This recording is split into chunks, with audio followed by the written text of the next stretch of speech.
किसी गांव में गोविंद नाम का एक गरीब व्यक्ति अपनी बीवी सुमित्रा और बच्ची पिंकी के साथ रहा करता था। गोविंद चक्की चलाकर अपने हाथों से आटा पीस कर लोगों को बेचा करता था।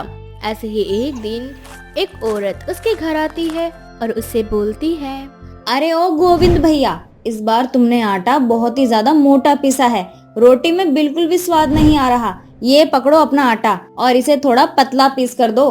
ठीक है बहन, मैं कल सुबह तुम्हारा आटा दोबारा से पीस कर तुम्हें दे दूंगा। इस तरह से वो औरत गोविंद को आटा देकर चली जाती है। तभी स्कूल से पिंकी घर आ जाती है और अपने पापा के पास बैठकर बोलती है, पापा आप फिर से आटा पीस रहे हो?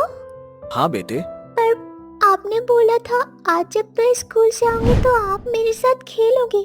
चलो अब मेरे साथ खेलो पापा। पिंकी बेटा, मैं अभी तुम्हारे साथ नहीं खेल पाऊंगा, इसीलिए तुम अभी अपनी माँ के साथ खेल लो। ठीक है पापा। इस तरह से पिंकी अपना स्कूल का बैग रख कर अपनी माँ को आवाज लगाने लगती है, माँ कहाँ हो तुम? देखो मैं घर आ गई। हाँ मेरी बच्ची, बस मैं आ गई हूँ।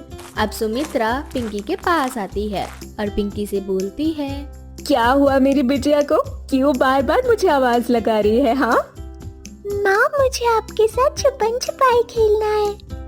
पर बेटा तुम अभी अभी स्कूल से आई हो, जाओ जाकर पहले कपड़े बदल लो, खाना खा लो, उसके बाद खेलेंगे, ठीक है? सुमित्रा के इतने बोलते ही पिंकी जल्दी से जाकर कपड़े बदल लेती है और खाना खाकर कमरे से एक पट्टी लेकर आती है और अपनी माँ से बोलती है, चलो माँ खेलते, पहले तुम मेरी आंखों पर ये पट्टी लगाना और फिर मैं तुम्हें ढूंढूंगी, ठीक है? पिंकी के काफी जिद करने पर सुमित्रा उसकी आंखों पर पट्टी बांध देती है और खुद जाकर छुप जाती है। पिंकी और सुमित्रा छुपन छुपाई खेल ही रहे होते हैं कि तभी एक कट्टा जिसमें गोविंद ने आटा पीस कर भरा था वो पिंकी के पैरों से लगकर नीचे गिर जाता है। ये देखकर गोविंद को बहुत गुस्सा आ जाता है और वो पिंकी की आंखों की पट्टी हटाकर उसे एक थप्पड़ मारकर बोलता है, बहुत बदमाश हो गई हो तुम। देखो तुम्हारी वजह से सारा आटा नीचे जमीन पर गिर गया। अब कल मैं अपने ग्राहकों को क्या दूंगा? कितनी बार मैंने बोला है तुम्हें ये लुका छुपी का खेल घर से बाहर खेला करो। गोविंद के डांटने पर पिंकी रोने लगती है और रोती हुई घर से भाग जाती है। ये देखकर सुमित्रा गोविंद से बोलती है, ये आपने क्या किया? पिंकी अभी बहुत छोटी है और वैसे भी उसकी आंखों पर पट्टी लगी थी, उसने कुछ भी जानबूझकर नहीं किया। आपने बेकार ही उसे मारा और डांटा। देखो आपकी वजह से वो घर से भाग गई है। न जाने मेरी बच्ची कहाँ चली गई, अब जाकर ढूंढो उसे। अब गोविंद को भी पिंकी की फिक्र सताने लगती है और वो पिंकी को ढूंढने के लिए जाता है। पिंकी को ढूंढते ढूंढते गोविंद एक जंगल में पहुंच जाता है और एक गुफा से उसे पिंकी के रोने की आवाज सुनाई देती है। गोविंद जल्दी से उस गुफा के अंदर जाता है और वो एक मूर्ति देखता है जिसमें से पिंकी के रोने की आवाज आ रही होती है। गोविंद को लगता है कि उस मूर्ति के अंदर पिंकी है, इसलिए गोविंद जल्दी से पास में पड़ा एक पत्थर उठाता है और उस मूर्ति को तोड़ देता है। उस मूर्ति के टूटते ही वो गंदा सा गुफा सुंदर से गुफा में बदल जाता है और फिर गुफा से एक आवाज आती है, गोविंद, मैं एक श्रापित गुफा था। बरसों पहले मुझे एक श्राप मिला था, परंतु आज जब तुमने इस मूर्ति को तोड़ा तो मैं इस श्राप से मुक्त हो गया। पर मेरी बेटी कहाँ है? मैं तो यहाँ अपनी बेटी को ढूंढने आया हूँ। फिक्र मत करो, तुम्हारी बेटी बिल्कुल सुरक्षित है।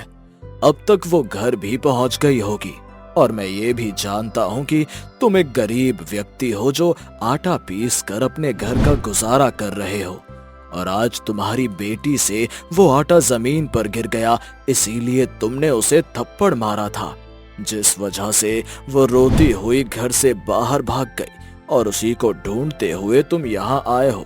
परंतु तुमने मुझे श्राप से आजाद किया है, इसीलिए बोलो मैं किस तरह से तुम्हारी मदद कर सकता हूँ?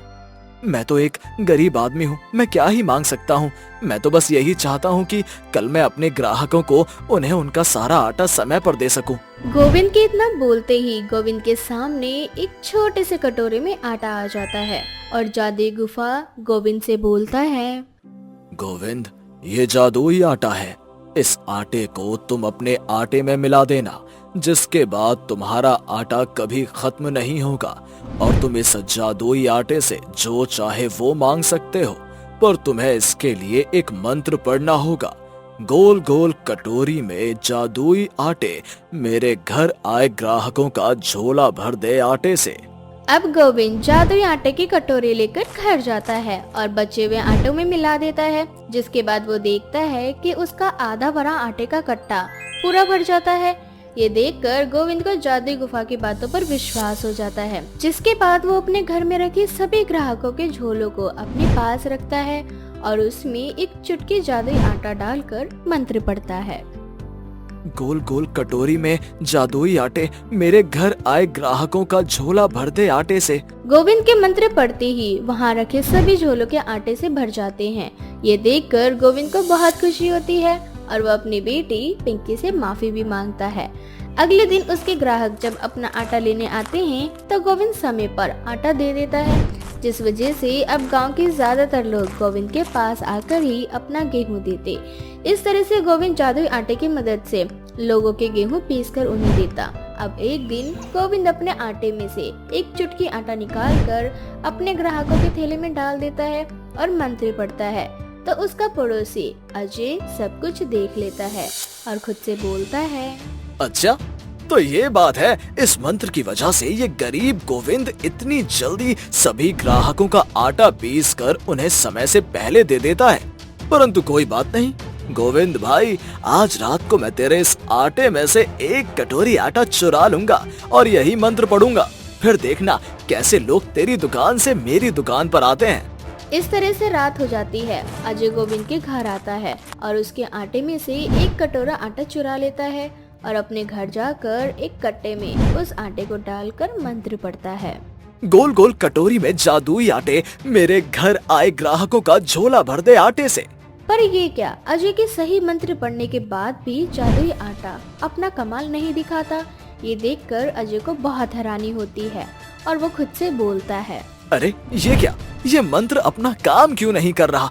मैंने तो गोविंद के घर से वही जादुई आटा चुराया है जो उसके पास रखा है और मंत्र भी बिल्कुल सही पढ़ रहा हूँ, फिर ये जादुई आटा अपना कमाल क्यों नहीं दिखा रहा?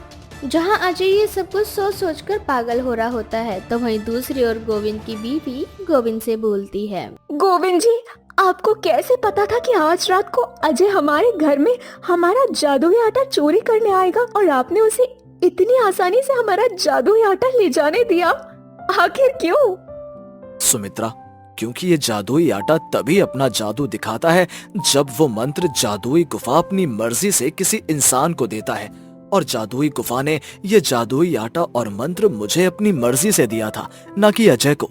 इसीलिए अजय चाहे कितनी ही कोशिश क्यों ना कर ले, वो इस जादुई आटे का दुरुपयोग कभी नहीं कर पाएगा। पर आपको कैसे पता चला कि वो आज रात को ही हमारा जादुई आटा चोरी करने आएगा? वो ऐसे सुमित्रा, जब मैं आज मंत्र पढ़कर अपने ग्राहकों का थैला भर रहा था तब अजय ने मुझे देख लिया था। उसे लगा कि सिर्फ उसने मुझे देखा है, पर सच तो ये है कि मैंने भी उसे देख लिया था और ये मेरी चाल थी ताकि वो जादुई आटा ले जा सके। इस तरह से गोविंद जादुई आटे की मदद से अपने घर की आर्थिक स्थिति को बेहतर कर लेता है। तो वहीं दूसरी ओर अजय आए दिन गोविंद के घर से आटा चोरी करता और उस मंत्र को पढ़ता, लेकिन फिर भी उसे जादुई आटे का कोई लाभ नहीं मिलता। एक बार की बात है, रतनपुर नाम के एक स्टेशन पर एक भूतिया ट्रेन आया करती थी जो कि हमेशा अपने निर्धारित समय पर आया करती थी। ऐसे ही एक रात 12 बजने वाले थे कि तभी, अरे भागो भैया, भूतिया ट्रेन आने का समय हो गया है। अरे जिसको अपनी जान प्यारी नहीं है वही रुके यहाँ पे, मैं तो चला। अरे भाई मैं भी चला यहाँ से, मैं जिंदा रहूंगा तभी तो बाकियों की जान बचा पाऊंगा।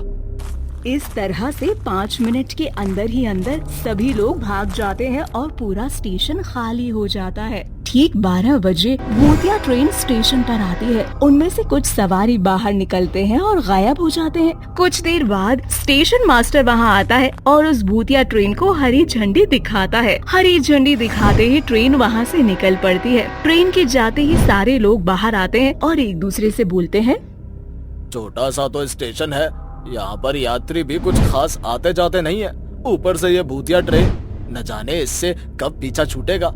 इस भूतिया ट्रेन की वजह से मेरी सही से कमाई भी नहीं हो पाती।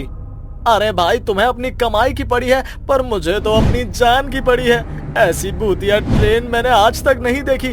मैं तो कोसता हूँ उस दिन को जिस दिन मेरा ट्रांसफर इस स्टेशन पर हो गया। भाई यही हाल मेरा है। इससे तो अच्छा मुझे आतंकवादियों से लड़ने के लिए बोल दिया जाता, मैं उनसे लड़ लेता। पर उस भूतिया ट्रेन से। सभी वहाँ खड़े होकर बात कर ही रहे होते हैं कि तभी स्टेशन मास्टर आते हैं और उन सभी को अपने काम पर लगने को कहते हैं। अब सभी लोग एक बार फिर अपने अपने कामों में व्यस्त हो जाते हैं। ऐसे ही दिन बीतता जाता है और वो भूतिया ट्रेन अपने निर्धारित समय पर आती और जाती रहती है। ऐसे ही एक बार भूतिया ट्रेन के आने का समय हो चुका था। सभी लोग वहाँ से छिपने जा ही रहे थे कि तभी वहाँ पर एक बुजुर्ग आदमी आया और टिकट काउंटर पर जाता है। टिकट वाले से बोलता है, अरे अरे भैया, टिकट काउंटर बंद कर रहे हो? मुझे अगले स्टेशन तक जाना है। अब मेरे पास इस ट्रेन के अलावा और कोई दूसरा साधन नहीं है। जल्दी से मेरे अगले ट्रेन की टिकट काट दीजिए। अरे बाबा, तुम्हें मरना है क्या?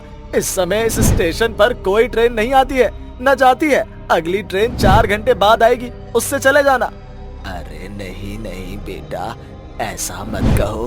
कोई तो ट्रेन होगी, अगले ही स्टेशन तक जाना है बस।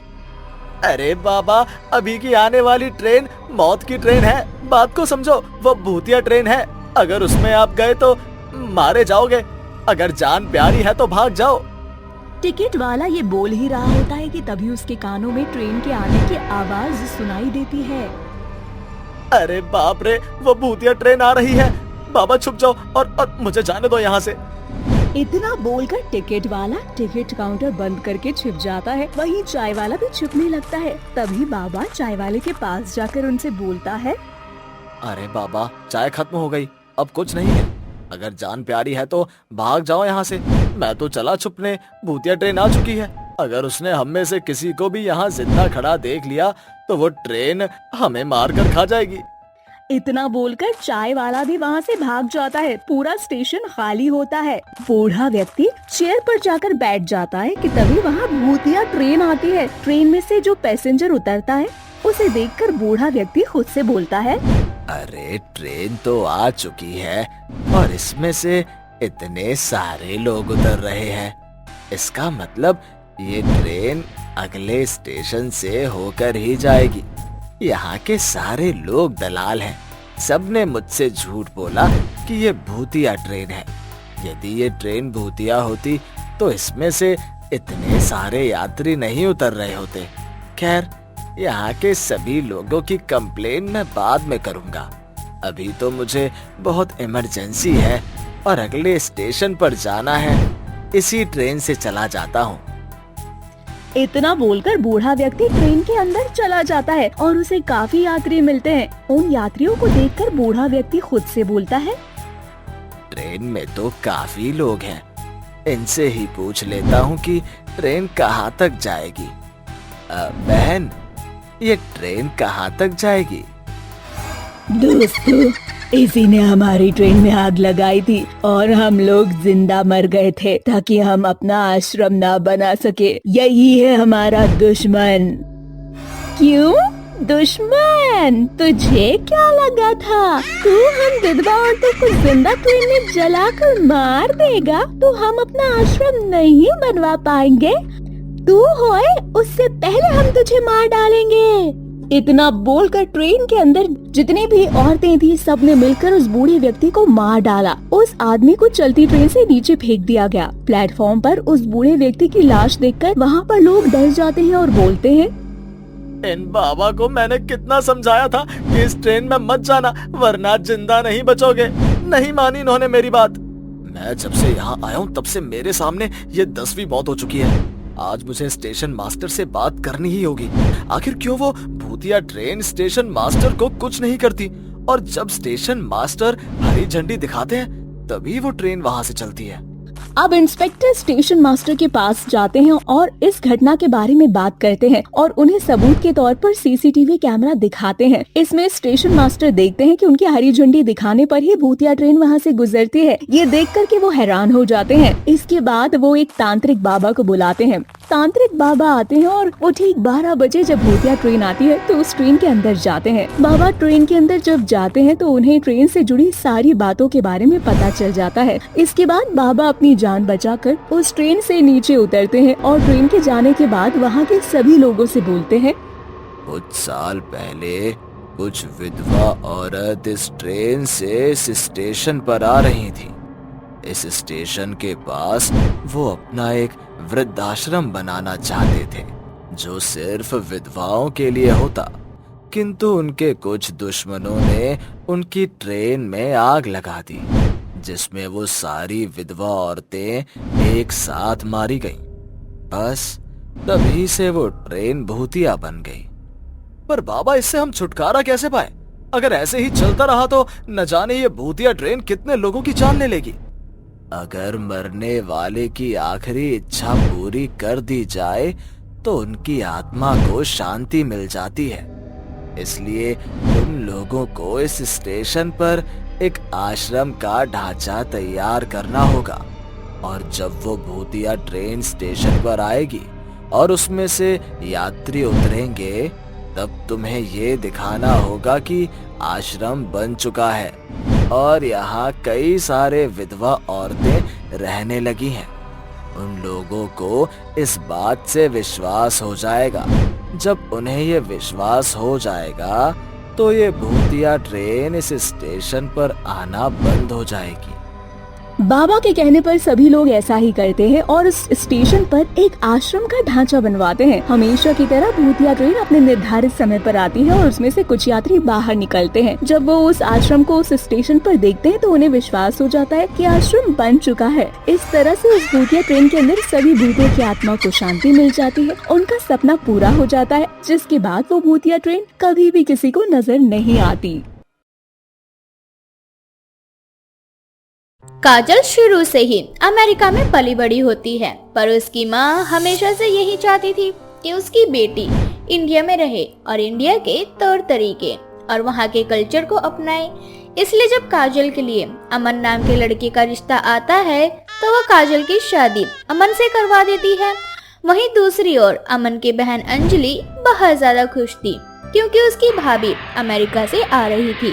लेकिन जैसे ही अमन काजल को अमेरिका से घर लाता है तो अमन की माँ नीतू काजल के टाइट और छोटे कपड़े देख काजल से बोलती है, अरे बहू, तुमने अभी तक इतने छोटे और टाइट कपड़े पहन रखे हैं, तुम्हें सांस लेने में दिक्कत नहीं होती क्या? माँ जी, दिक्कत किस बात की है?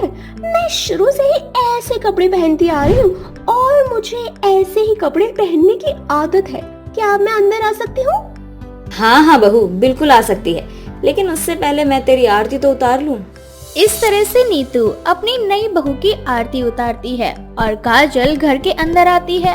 अब अमन काजल को अपने घर के सदस्यों से मिलवाता है, जिसके बाद काजल अमन से बोलती है, आप सबसे मिलकर मुझे बहुत अच्छा लगा। आई होप कि मैं यहाँ के तौर तरीके जल्दी सीख जाऊंगी।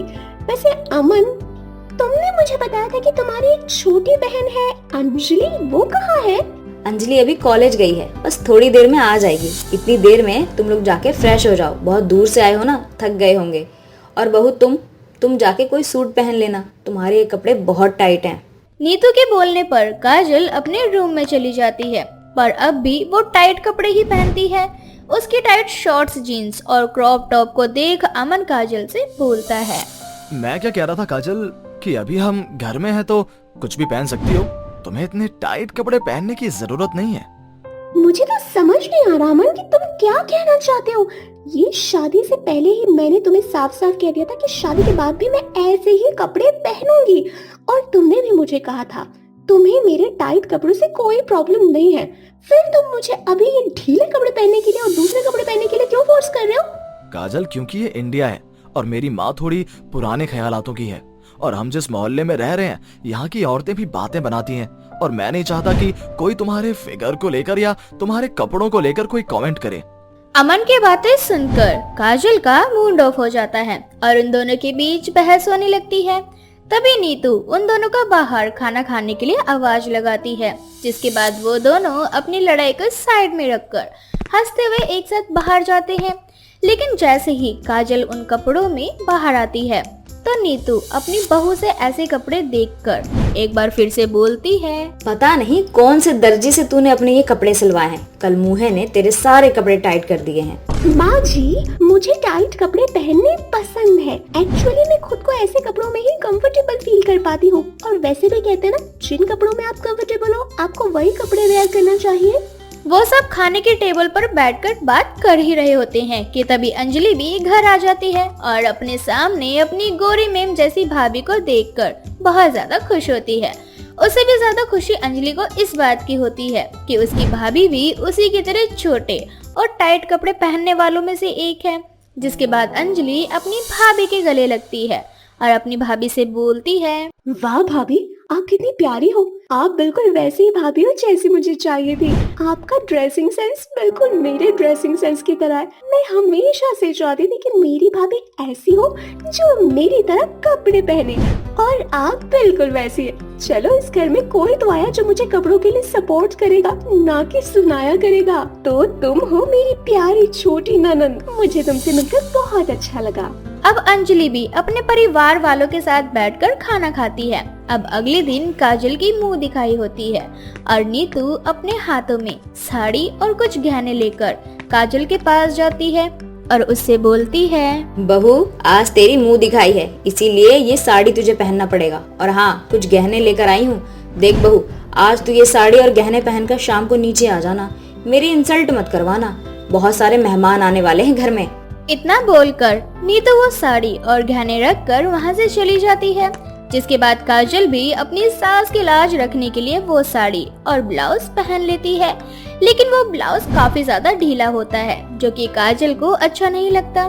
जिसके बाद काजल साड़ी को रखकर अपना एक गाउन निकाल लेती है जो कि काफी टाइट होता है। उस गाउन को पहनकर काजल नीचे आती है, जहां आए सभी मेहमान काजल के टाइट कपड़े देख आपस में बातें करने लगते हैं। साथ ही कुछ लड़के भी उसका फिगर देखकर एक दूसरे से बोलते हैं, भाई अपने अमन भाई की तो निकल पड़ी, क्या सही माल लेकर आया है अमेरिका से। एक तो बिल्कुल गोरी मेम जैसी दिख रही है, दूसरी क्या फिटिंग के टाइट कपड़े डाले हुए हैं, पूरा फिगर कपड़ों के ऊपर से ही नजर आ रहा है। भाई तू तो बिल्कुल सही बोल रहा है, काश की ऐसी कोई लड़की हमें भी मिल जाए। इस तरह से बात करते हुए वो दोनों लड़के हंसने लगते हैं। लेकिन ये सब कुछ अमन देख लेता है और उन दोनों लड़कों की बातें सुनकर अमन को बहुत ज्यादा गुस्सा आता है। तो वहीं नीतू भी देखती है कि सभी लोग आपस में खुसर-फुसर कर रहे हैं और उसकी बहू के टाइट कपड़ों को लेकर बातें कर रहे हैं। ये सब कुछ अमन से अब और ज्यादा बर्दाश्त नहीं होता। जिसके बाद अमन काजल का हाथ पकड़कर काजल को अपने रूम में ले जाता है और उससे बोलता है, काजल, ये सब कुछ क्या है? आज तुम्हारी मुंह दिखाई है, घर में न जाने कितने मेहमान आए हुए हैं, वो सब तुम्हारे इस टाइट कपड़ों को लेकर तुम्हारा मजाक बना रहे हैं। कुछ लड़के ऐसे भी हैं पार्टी में जो कमेंट पास कर रहे हैं। अपने बारे में ना सही, कम से कम हमारे बारे में तो सोच लेती। आज के दिन तो तुम कोई ढंग के कपड़े पहन लेती।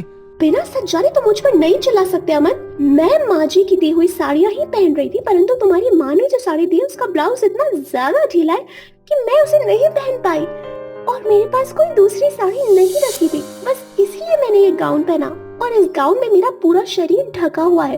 फिर भी तुम लोगों को प्रॉब्लम है? काजल, तुम समझती क्यों नहीं हो? मुझे तुम्हारे कपड़े पहनने से कोई एतराज नहीं है, और ना ही माँ को। बस माँ और मैं यही चाहते हैं कि तुम इतने ज्यादा टाइट कपड़े ना पहनो। मैं तुम्हें कैसे समझाऊं, सब तुम्हें गंदी नजरों से देखते हैं और मैं नहीं चाहता कि कोई मेरी बीवी को गंदी नजरों से देखे। इतना बोलकर अमन वहाँ से चला जाता है और उन दोनों के बीच की लड़ाई इतनी ज्यादा बढ़ जाती है कि अब काजल और अमन एक दूसरे से बात भी नहीं करते। ये सब कुछ देखकर अंजलि को बहुत बुरा लगता है, लेकिन फिर भी अंजलि अपनी भाभी को ही सपोर्ट करती है। ऐसे ही कुछ दिन बीत जाते हैं और एक दिन काजल अंजलि के साथ बाहर मार्केट में जाती है। उसका जींस टॉप इतना ज्यादा टाइट होता है कि जब काजल कुछ सामान उठाने के लिए नीचे झुकती है तो पीछे से उसकी जीन्स फट जाती है। जिसके बाद वहाँ खड़े सभी लोग काजल का बहुत मजाक बनाते हैं और उस पर हंसने लगते हैं। ये सब देखकर काजल बहुत ज्यादा शर्मिंदा होती है और उसे अपनी गलती का भी एहसास हो जाता है और वो समझ जाती है कि ज्यादा टाइट कपड़े पहनना तो हमारी बॉडी के लिए अच्छा है ही नहीं, और ना ही ऐसी जगहों पर पहनने के लिए अच्छा है जहाँ के लोगों की सोच गिरी होती है। इसके बाद से काजल टाइट कपड़े पहनना छोड़ देती है और ये देखकर अमन और नीतू दोनों बहुत खुश होते हैं।